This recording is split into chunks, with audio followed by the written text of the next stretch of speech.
Сайн байцгаана уу эрхэм үзэгчдийн мэндийг хүргье. Өнөөдөр 2026 оны 5 сарын 8 Баасан гараг. Баасан гарагийн үдэш Ираны дайныг тойрсон зарим нэгэн үйл явдлаар той мэдээ хүргье. Үндсэндээ манай суугаас сүүлийн хэд хоног бол Ирантай холбоотой ямар нэгэн мэдээлэл хийсэнгүй. Энэ бол үндсэндээ Ираныг тойрсон үйл явдлуудаар ойрын хугацаанд нэг тийшээ шийдсэн дөрвтэй ийм шийдэл гарах ийм төлөв байхгүй байсан учраас Лавтая сүүлийн 7 хоног орчим мэдээ оруулахгүй хүлээсэн байдалтай байна. Тэгвэл уржигдраас эхлэн үндсэндээ Ираныг тойрсон бас сонирхолтой мэдээлүүд гарч байна. Нэгдүгээрт уржигдрийн мэдээгээр бол Иран Америкийн тал нэг хуудас 14 зүйл заалт бүхий нөхцлөөр тохирч магадгүй гэсэн. Ийм мэдээлэл Axios сонин дээр гарснаар олон нийтийн анхаарлыг татсан мэдээ байлаа.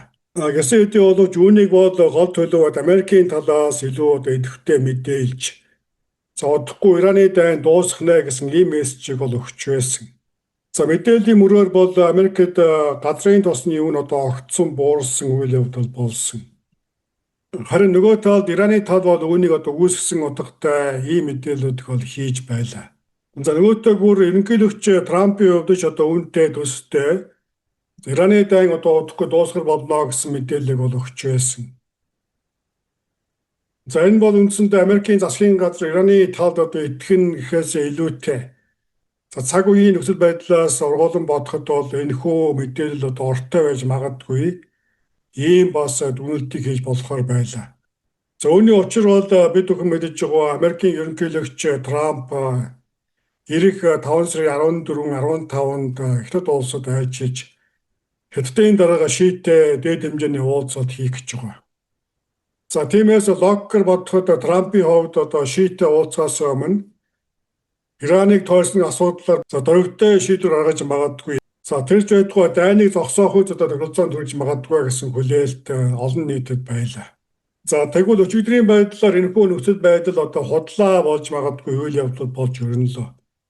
Энэ бол Хормузын хоолойг өнгөрч явсан Америкийн тэнгисийн цэргийн 2 хөлөг онгоц руу Ираны талаас халдлага хийж пуужин дроноор харваж үүнийг бол Америкийн тэнгисийн цэрэг тосож устгасан тухай мэдээлж байна.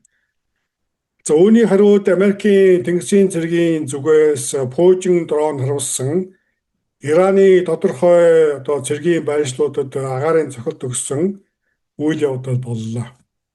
Үүнийг бол Америкийн талаас хамгаалалтын арга хэмжээ авсан Америкийн тал түрүүлж товтлоогүй гэсэн ийм мэдээлэл хийж байгаа бол харин Ираны талаас үүнийг бол Америкийн тал гал зогсоох гэрээгээ зөрчсөн гэдэг утгатай мэдээллийг хийж байна.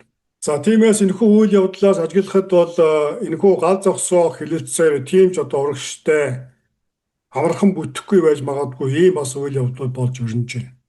Газар дээр нөхцөл байдал хэдийгээр ийм байгаа боловч өнөөдөр Италид Ромд ажиллал хийж байгаа Тринер бичгийн дарга Марко Рубигийн хувьд Америкийн тал ойрын хугацаанд Ирантай тохиролцоонд хүрч магадгүй ийм нааштай мэдээлэл байна гэсэн ийм мэдээллийг өгч байна.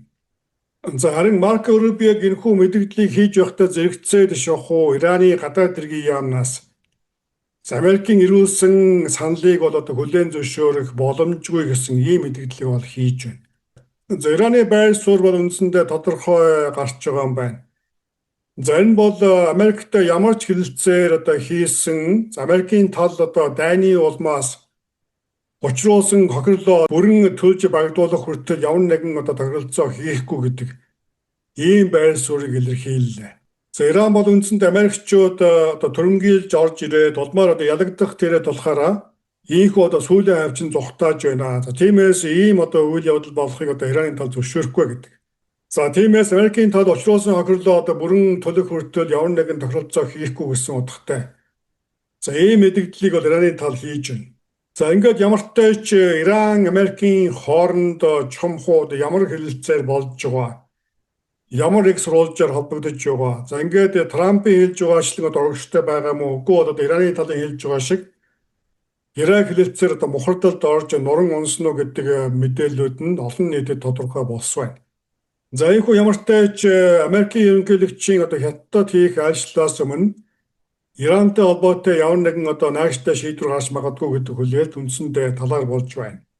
За ямар ч тач Трамп бол 5 сарын 14-15-нд Хятад улсыг зориулахаар байгаа.